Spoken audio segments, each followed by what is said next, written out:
Welcome back to the channel, everyone.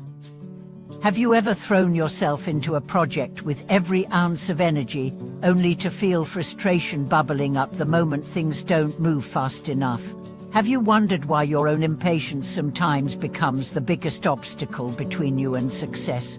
Today, we are going to explore two crucial truths. First, high performance and calm focus aren't mutually exclusive, they actually feed each other. Second, impatience is often a signal that we are chasing results in the wrong way. Let's jump right in. Insight number 1. Rushing through tasks compromises both quality and satisfaction, because your brain can't fully engage when it's anchored to what's next. Insight number 2. Impatience stems from unmet expectations, often perfectionism in disguise, and by adjusting your inner standards, you unlock both faster progress and deeper fulfillment. From here on, I weave together vivid stories from high achievers in fast-paced fields, share research on how attention and motivation interact, and offer you practical mind hacks to stay committed without pressure. Our aim is to help you channel that burning drive into steady, sustainable momentum. Imagine Sarah, a marketing manager at a tech startup, whose to-do list seemed endless. Every morning, she sprinted through emails, PowerPoint decks, and campaign analyses, determined to check off as many items as possible. Yet by midday, she'd already feel depleted, and anything that required creative thinking became a torture chamber of self-doubt. Her boss praised her dedication, but Sarah knew something had to give. Her burnout was real, and her work was beginning to suffer from rushed judgments. One evening, Sarah stumbled upon a concept called eternal affluence, the feeling that you have enough time to do things well. Intrigued, she decided to experiment. Instead of allotting 1 hour to draft her monthly report, she blocked out 90 minutes and committed to working at a deliberate, unhurried pace. No multitasking, no checking messages. In that extra half hour, she found new angles she otherwise would have overlooked. A striking statistic she wove into her narrative, a more vivid example to illustrate user feedback. When she finally shared the draft, her team's response wasn't just approving, they were genuinely inspired by her insights. But the real breakthrough came when Sarah asked herself why she felt impatient in the first place. She realized that she had conflated efficiency with speed. Anything slower felt like failure. To challenge this, she began tracking deep work sessions, periods of uninterrupted focus, and celebrated days when she logged even a sizzle 45-minute chunk, regardless of how many emails went unanswered. Over weeks, those focused intervals grew in length, and so did her confidence. She found that results improved, deadlines felt less terrifying, and her mornings no longer started with a frantic scroll through her inbox. Meanwhile, neuroscientists have shown that the brain's prefrontal cortex, the seat of planning and executive control, operates optimally when you oscillate between periods of intense concentration and brief rest. Pushing relentlessly without pause actually depletes the neurotransmitters you need for flexible thinking, leading to tunnel vision and mental fatigue. By contrast, integrating short micro breaks, even just standing up to stretch or gazing out the window for 30 seconds, restores cognitive resources and keeps your patience reserves from hitting rock bottom. Consider Jason, a software developer who prided himself on midnight coding marathons. His apps shipped faster than his peers, but they were riddled with bugs and needed extensive refactoring.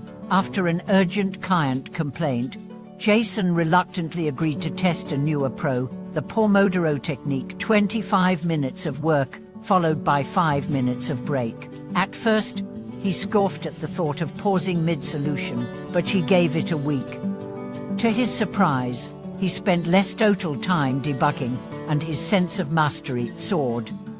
The regular pauses gave his brain the space to incubate ideas, leading to cleaner code and more elegant designs. His teammates noticed his calmer demeanor and soon asked him to coach them on the method. These examples show that giving your all doesn't require speeding up to the point of collapse. Rather, it means aligning your pace with how your mind actually functions best. In our next segment, we'll break down 3 actionable habits to cultivate patient performance, including how to recalibrate your inner deadlines, structure your day around high-energy windows, and leverage small rituals to reset impatience on the spot. Stay tuned for those game-changing techniques. One of the most powerful shifts you can make is to recalibrate your inner deadlines. We often set target times based on external pressures, meetings, client requests, or arbitrary by-end-of-day goals, and then beat ourselves up when our internal clock doesn't match those demands. Instead, begin by mapping out realistic time estimates for your core tasks. Take last week's projects as data points. How long did it actually take you to draft that proposal or debug that feature?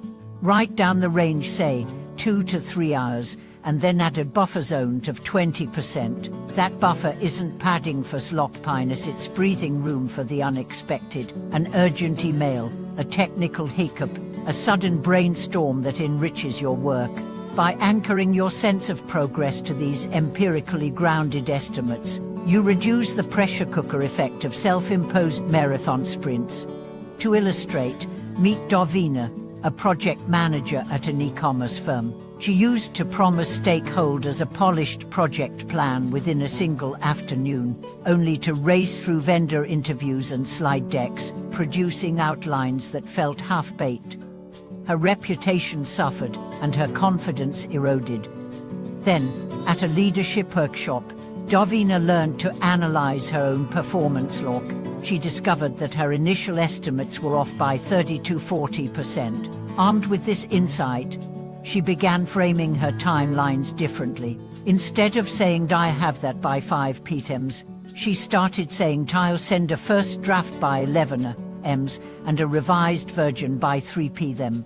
The stakeholders appreciated the transparency, and Davina felt less rushed. She even added a quick self-review buffer between drafts, which caught errors that would have slipped through under her old frantic pace. The second habit is structuring your day around high-energy windows rather than rigid clock times. Not everyone's brain peaks at 9 in the morning. Some people hit their stride in the late afternoon or even after dinner. The key is to observe your natural rhythms for 1 week. Keep a simple law. Rate your mental energy on a scale of 1 to 10 at each hour, and note when you feel most alert versus when you're slipping into mental fog. Once you identify your 2 or 3 peak zones, preserve them for your deepest work: brainstorming, writing, designing, solving complex problems. Schedule low cognitive tasks, email triage, status updates, meetings into your off-peak hours.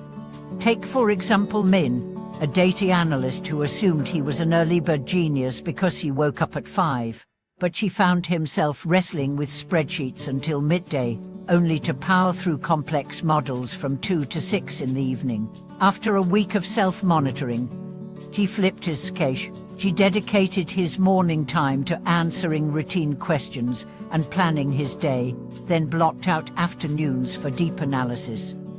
Within days, his average time to complete full reports dropped by 20%, and his evenings were free to rest or enjoy hobbies instead of hacking through data. Best of all, his natural impatience ceased. He no longer felt behind just because the clock read 9 at him. The third habit is leveraging small rituals to reset impatience in the moment. When you feel your chest tighten and your mind race toward the next task, pause and perform a brief, intentional break, a 1-minute breathing exercise, a walk around the block, or even standing up to stretch and look out a window. The ritual itself doesn't have to be elaborate. The point is to interrupt the autopilot loop of "I must do more, faster." By associating that break with a consistent cue, perhaps the top of every hour, the arrival of an email notification, or the completion of a task, you train your brain to see these pauses as part of your workflow rather than as delays.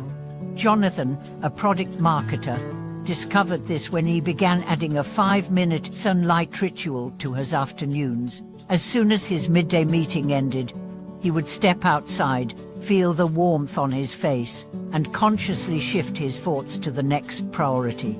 Over time, those 5-minute resets became anchors. Whenever frustration threatened to derail him, he'd recall the clear sky and reorient to his core goals. She found that his patience rebounded more quickly, and she was able to bring sharper focus back to his laptop screen.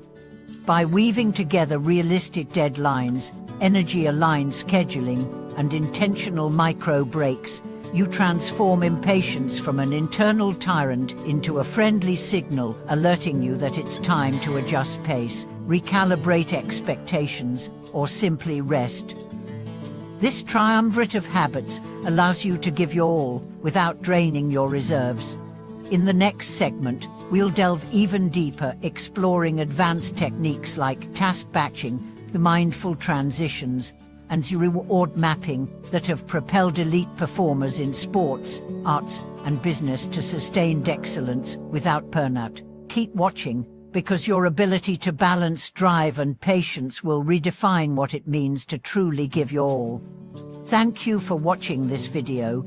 If you found these strategies useful, please like, subscribe, and share your own experiences with managing persistence and patience in the comments below. We'll see you next time.